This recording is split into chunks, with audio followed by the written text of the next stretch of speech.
വിധം വിഭീഷണൻ ചൊന്ന നേരത്തു സൗമിത്രിയും അസ്ത്രശസ്ത്രങ്ങൾ തൂക്കിയിടിനാൻ.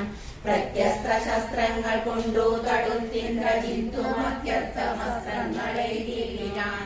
അപ്പോൾ കഴുത്തിലെടുത്തു മരുസുരനുൽപ്പന്നമോദം കുമാരനെ സാഗരം.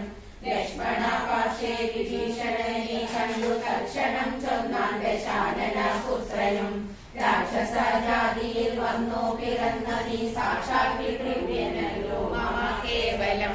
പുത്രമിത്രാദിവർഗത്തെ ഒടുക്കുവാൻ ശത്രുജനത്തിനു ഭൃത്യനായിങ്ങനെ നിത്യവും വേല ചെയ്യുന്നതോ തീടിനാൽ എത്രയും നന്നു നന്നെന്നതേ ചൊല്ലാവൂ. ഗോത്രവിനാശം വരുത്തും ജനങ്ങൾക്കു പാർത്തു കണ്ടോളം ഗതിയില്ല നിർണയം. ഊർധ്വലോകപ്രാപ്തി സന്തതി കൊണ്ടത്രേ സാധ്യമാകുന്നതെന്നല്ലോ ഉദമതം. ശാസ്ത്രജ്ഞയാമീ കുലത്തെ ഒടുക്കുവാനാശ്രയാ വേല ചെയ്യുന്നതും അത്ഭുതം എന്നതു കേട്ടു വിഭീഷണൻ ചൊല്ലിനാൻ. നന്നു നീയും നിൻ പിതാവും അറിയുകനി.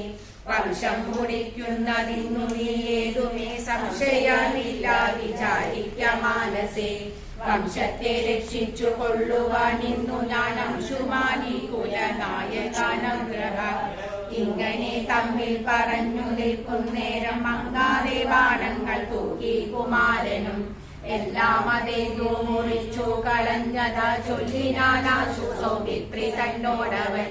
രണ്ടു ദിനം മമ ബാഹു പരാക്രമം കണ്ടതില്ലേ നീ കുമാര വിശേഷിച്ചും.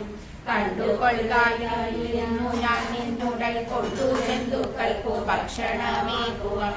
ഇക്കം പറഞ്ഞേഴു ബാണങ്ങൾ കൊണ്ടു സൗമിത്രിയുടെ ഏറ്റവും 10 ബാണം വായുപുത്രനെ ഏൽപ്പിച്ചു സത്വരം. പിന്നെ വിഭീഷണൻ തന്നെയും 100 ശരമെയ്തു വാനര വീരരുമേറെ മുഴിഞ്ഞു വശം കെട്ടുവാങ്ങിനാർ.